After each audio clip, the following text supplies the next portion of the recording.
Hello, my lovelies. Welcome to Torrin's Thoughts.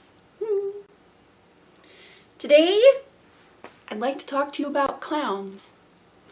So, my US people will know what this is about. My international girls may seem a little puzzled, and that's okay, because we're going to learn things today. So, currently, in the United States of America, we are having a clown panic. All over the eastern coast of the United States, there is a panic that parents believe that there are clowns out there trying to kidnap and hurt their children. This is nothing new, however, and I know some of you are really puzzled right now, and some of you are really angry at me right now because you, of course, love your children and you want to keep them safe. And you are in a complete panic over these creepy clowns that are out there trying to hurt your kids. There are no clowns. So what is happening is a case of mass hysteria. This has happened before, specifically with clowns back in 1981. And we're going to get to that. We will. But first, we're going to look at cases of mass hysteria across the ages, and not just in the US, although there does seem to be a lot in the US. Also France, I'm not sure what's up, French people, but you also have a lot of cases of mass hysteria, although it could just be that the French were very good record keepers. So they actually have records of when it happens. But yes, mass hysteria is nothing new. It happens sometimes. Something scary or weird grips the imaginations of people. It doesn't even necessarily mean that people are more susceptible to this kind of thing. It just preys on the fears of people. And then all of a sudden crazy things happen. So I took some notes so I will at least get some of my facts straight. So if you see me looking down, you'll know why. So the first case of mass hysteria that I could find are the meowing nuns of the Middle Ages. This did happen in France. Apparently, at one of the abbeys there, one of the nuns started meowing like a cat. She did it for a few hours, and then more and more nuns started meowing like cats. Before long, the entire abbey was full of meowing nuns, and it was so loud that the town called in soldiers to come and put a stop to it. Nobody really knows why this was happening. It just happens. I don't know. I'm not really sure. I'm sure it probably has something to do with just how oppressive it must have been to be a nun in the Middle Ages. You know, maybe it was the first lady just snapped, and I don't know. Nobody really knows why mass hysteria happens. It just does. There were also biting nuns that went all the way to Rome. And that I do think was pent-up agitation of, you know, being a nun was not cool back in the day.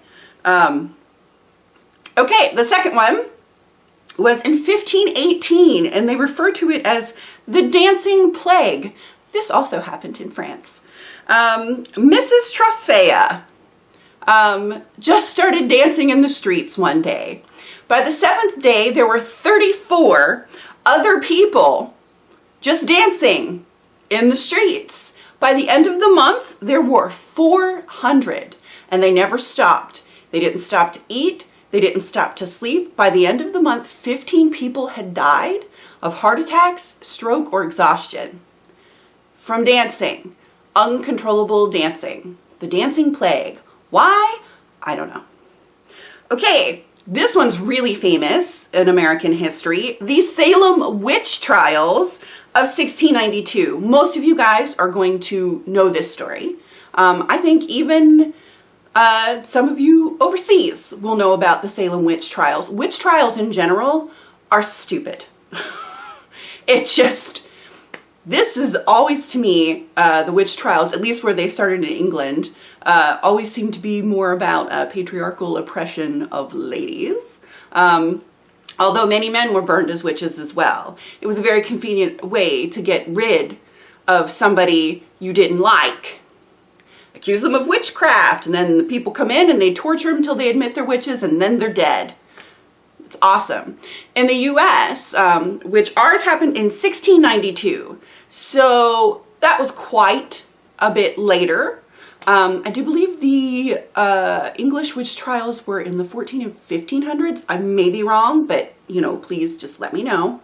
If I am, I think it was 1500s-ish. Any hoodles. What happened here were that it was 3 little girls. And we are going to talk about how children are involved in a lot of these mass hysteria things. 3 little girls, I believe they got in trouble for something, and then one accused her nanny, for lack of a better word, a servant in the house, may have been a slave actually, since it was 1692, of being a witch and cursing her. And then all of a sudden, by the time it was all done, there were 25 people killed for being witches. And it all started with 3 little girls making up stories, because as much as parents want to believe that children never lie and never make up stories, yes, they do. Children are very highly susceptible to things. And if they think it will please you, they'll say whatever you want, which is sad, but is a real thing. Okay, the 4th one, the riding tremor of Switzerland. Oh, I didn't write down when this happened. Anyways, one girl in class started having a tremor in her writing hand. Before you knew it, it had went through her whole body. By the end of the day, 15 other children had the same tremor. It was insane. By the end of the week, there were 20 of them. There was no reason. Nobody could find any reason for this tremor at all. Weirdly, there were 20 kids in a town, like another town, that all came down with the writing tremor, and then it just stopped. 12 years later, 27 more kids all of a sudden one day had the writing tremor. They think the second instance happened because they heard about the first instance, which, you know, I'm sure that actually has quite a bit to do with it. Okay. All right, my English people. In Halifax, England, in 1938, there was the Halifax Slasher. 2 women reported that a strange man was chasing them with a mallet, and he had very bright buckled shoes. Later, other people came forward saying they saw this strange man with the bright buckled shoes, but he had a knife and he was chasing them. There were so many reports that Scotland Yard got involved and started investigating and found out everybody had made up the story. The original 2 women had made it up on a lark, and then as people heard it, they started saying they saw him too. Nobody ever saw anybody. I don't know. This one, back to the U.S., the Mad Gasser of Mattoon. We will revisit this at the end because this one is actually a little bit more interesting. And we'll go into my whole clown thing. The Mad Gasser of Mattoon, one lady reported that she smelled gas or something weird, like a weird smell, and all of a sudden she was paralyzed and itchy and just all this terrible stuff. And then it started happening to all these other people. So they were sure that there was a madman out there gassing people. They never found anything. Kind of. Like I said, we're gonna revisit that. But the gas attacks spread. It wasn't just in Mattoon anymore. It spread over quite a few different towns and states. So that one was a little crazy. Number 7 is the laughter epidemic of Tanzania. A girl in a boarding school started laughing. Then her friends laughed. And then before you knew it, half the school was laughing. It spread to the outside villages. And people there started laughing. Some people laughed a few hours. Some laughed for 16 days. This also occasionally will break out in Tanzania at random. Still. Isn't that interesting? All right, in 1962, the June bug epidemic in a U.S. dressmaking factory. People started feeling sick. Shakes, fever, nausea, weakness, what have you. And they decided that they had all been bitten by June bugs that were carrying some sort of plague. It was not the case. June bugs don't carry disease. But what probably happened is somebody had the flu, and maybe somebody else started getting symptoms, or it was just a case of mass hysteria, and everybody started getting symptoms because somebody else got symptoms, and oh my God, it must be the June bugs, and this is how mass hysteria happens. All right, the final two go hand in hand.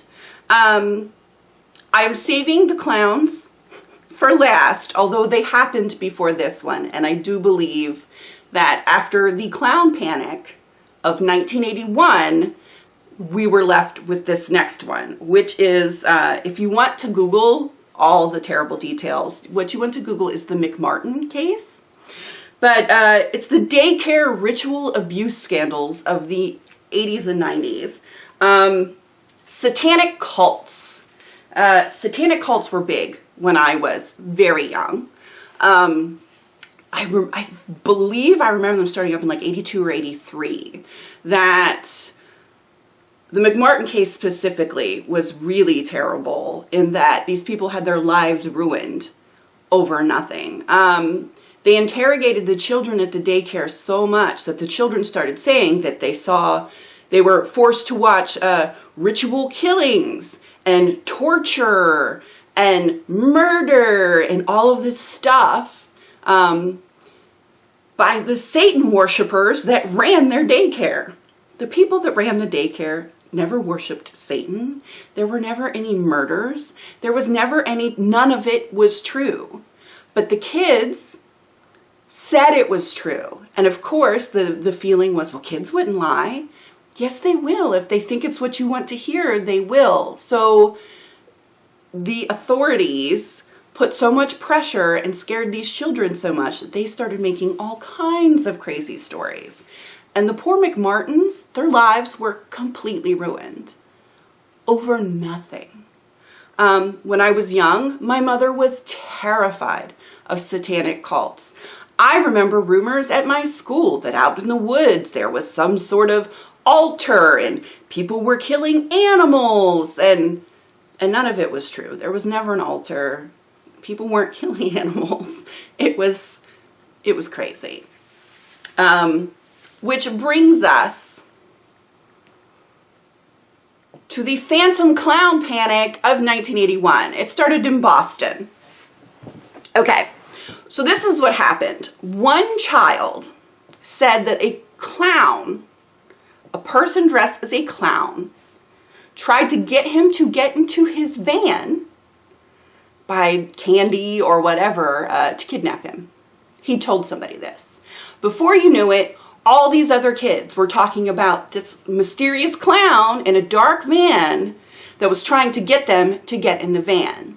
Now, I was 6 years old in 1981. The thing that happened that terrified America was that Adam Walsh was kidnapped and murdered out of a Sears department store. Back in the late 70s, early 80s, America at large was not as weird about its kids, like not so overprotective. Like you were allowed to go out and play all day and your mother didn't sit with you. You just went. You walked to your friend's house, you walked to the park, you did whatever, and you came home at night. When she stood out on the back porch and yelled, you came home.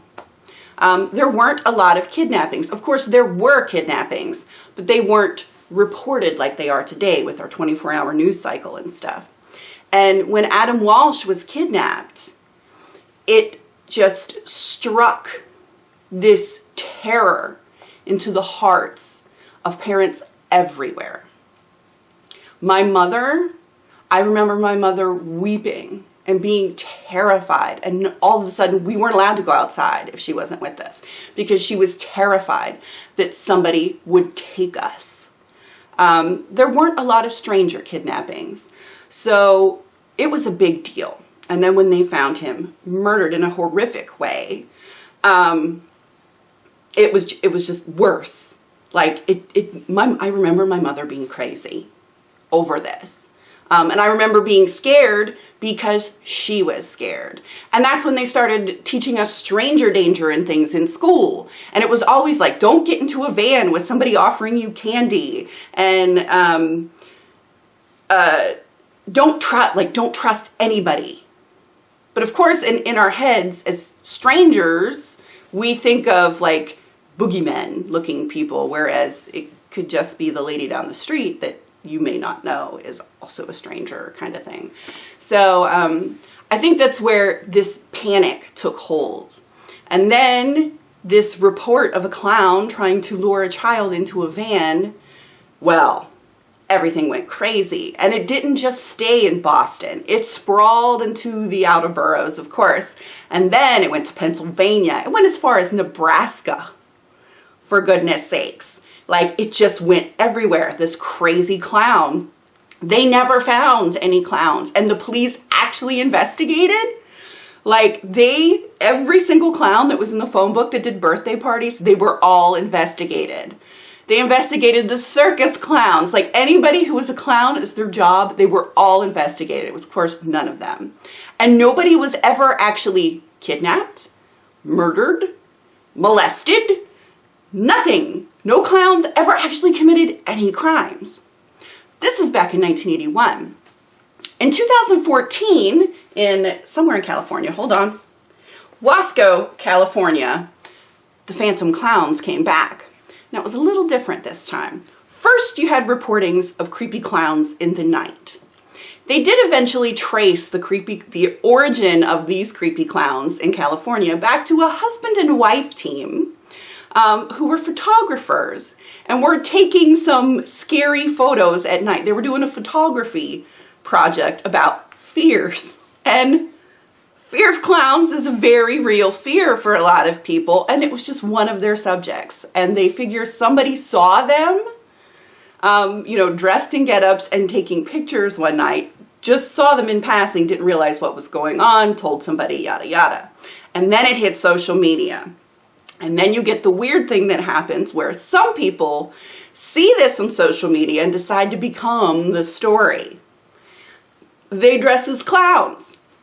They take pictures of themselves holding weapons and post it on Instagram, post it on Twitter, post it on Tumblr, wherever it's out there. And then you've got, 7 or 8 people pretending to be creepy killer clowns, wandering around, people spot them, and now we're back to a panic.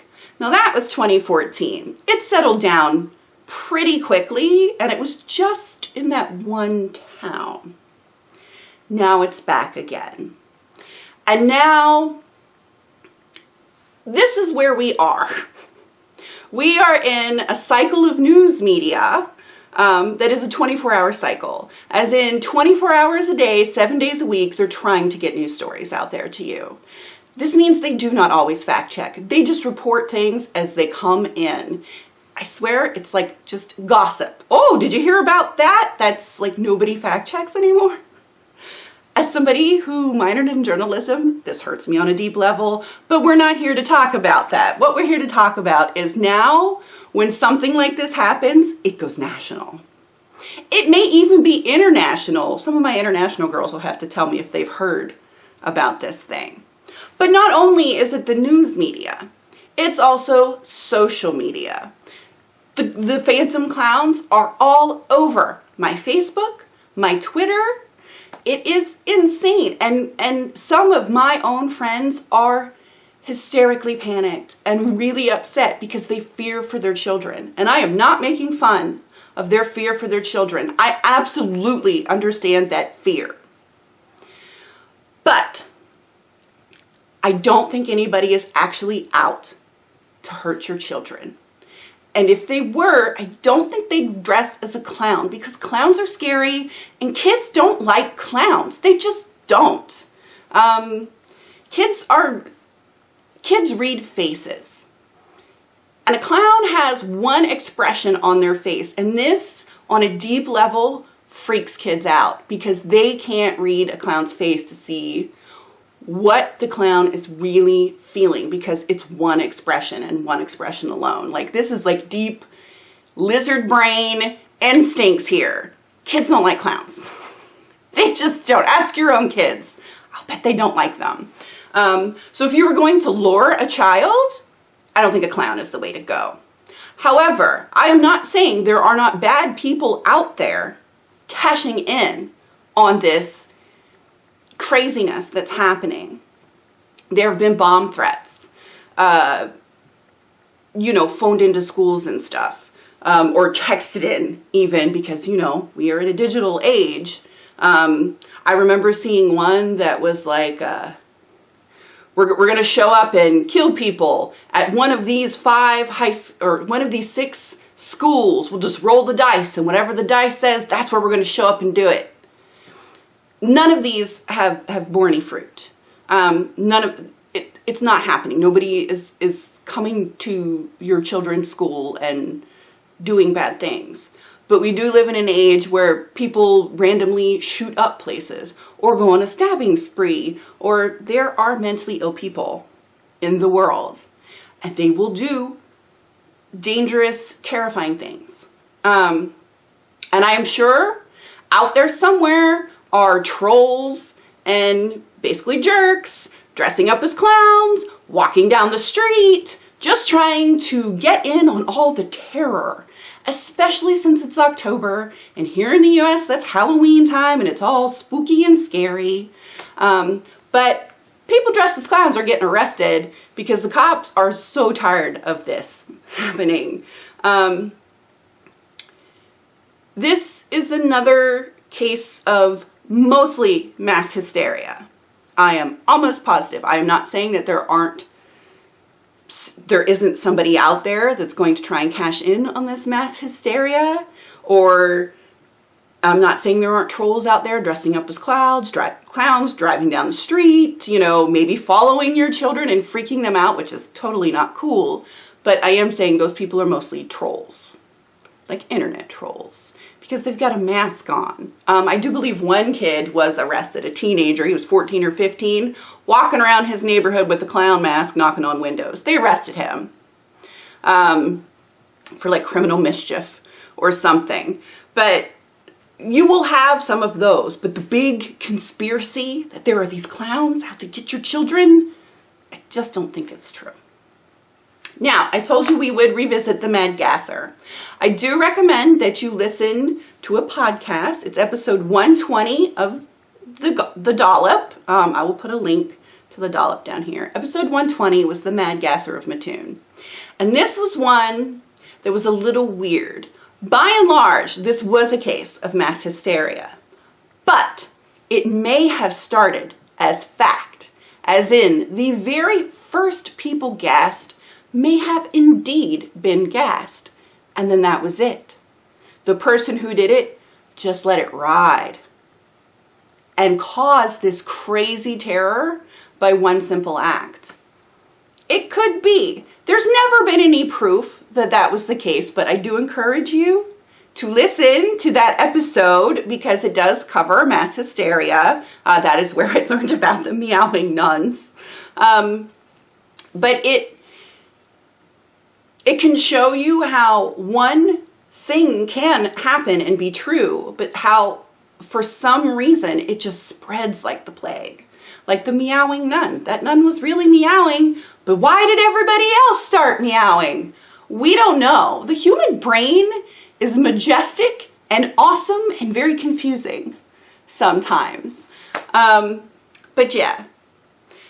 To my parents out there in the US who are terrified of these potential evil clowns, calm down. Your kids are okay. Keep on keeping on. I'm pretty sure this is just another instance of the phantom clowns of 1981. I'm pretty sure you're okay. If you do see somebody in a clown mask or something acting shady, by all means call the police and get that jerk off the street, because that is somebody who needs to learn a lesson. But I'm almost, I would say I'm 99.9% positive that nobody is actually out there dressed as a clown trying to do anything truly nefarious. They're mostly just getting their jollies off and making people scared. So don't let them have your fear, because the sooner everybody stops panicking, the sooner these jerkwads go and find something else to do with their time.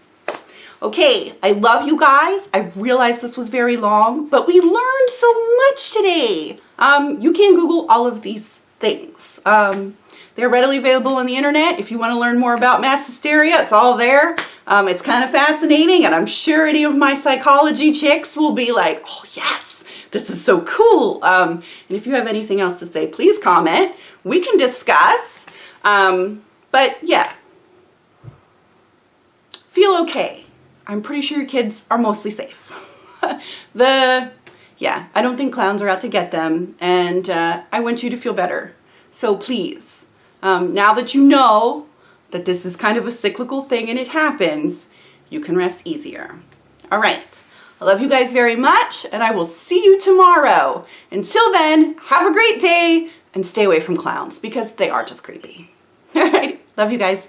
Bye.